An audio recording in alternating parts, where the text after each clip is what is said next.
See, one thing is the way we eat. It's a very big part of mental illness. The way we're ingesting chemicals and hormones today unconsciously at various levels is a serious part of mental illnesses of this generation. How we ingest, how we take food in. Food is considered very basic level of reception. How we receive food, what we receive is very important. Today, what are we receiving? Right now, as you see societies get more and more affluent, they start eating worse and worse food. What a rural person in India would not touch, very sophisticated cities are eating that kind of food. When I say that kind of food, almost anything that Western societies are using today are a minimum 30 to 60 days old.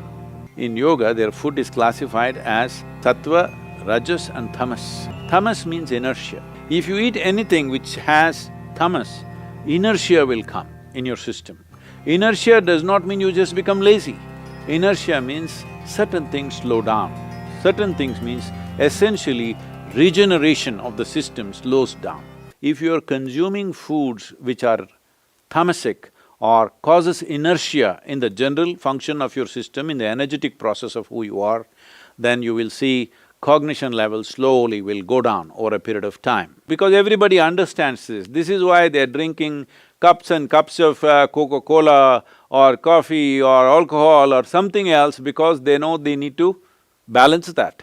So this kind of balance is a very rudimentary way of balancing your system, that you're putting wrong things and then you're trying to correct it with right things. The highest number of antacids in the world, nearly 60% of the world's antacids are sold in America, the most affluent population on the planet. This means they have a whole choice of nourishment. They can eat the best food, but no, they will eat the worst food because commercial forces will decide what you eat. You cannot eat consciously anymore what you want to eat. In the yogic culture, if you cook something, the maximum time in which you can eat it is 1.5 hours, 90 minutes. Before that, you should have eaten the food. After that, we won't touch the food because it has started gathering tamas, inertia will begin to happen. If you want to experiment, you can experiment, eat something very fresh for 1 week, eat something which is processed and kept for 1 month, 2 months and then eat it, you will see the level of alertness in the system, you will notice it in your experience. But it is happening at the cellular level, it is happening in terms of… we call this ojas, there is no English word for that. If you create sufficient ojas, which is a non-physical dimension of energy, if every cell in your body is wrapped in this, believe me, your aging process is will not progress. Your cellular age will almost remain stagnant for a long period of time. Going further in terms of food, there is something called as viruddha ahara. That means, if you eat one thing and put another thing which works opposite to that, then in your system there is a war. You know, digestive process is largely between acids and alkalines and all this stuff. For example, you eat meat which is fatty. If you ate it by itself, it may not cause that much damage. But you ate that with rice and ghee, you call that biryani and you ate it. Now the damage is big because these two things will not go together.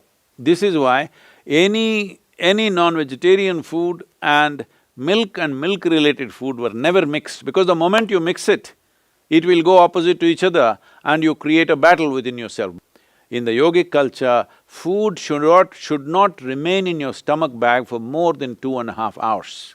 Within 2.5 hours, it should have moved out, you must be feeling empty stomach. Hunger will not come, empty stomach will come. And that is good. We want our stomach to be always empty, because in an empty stomach, everything works well. And the colon health is something that's completely neglected today.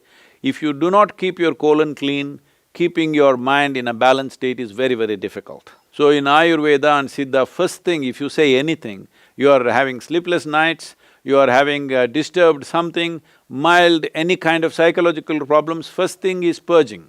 Purge the system, clean the colon, suddenly you feel little balanced. Health benefits of eating well.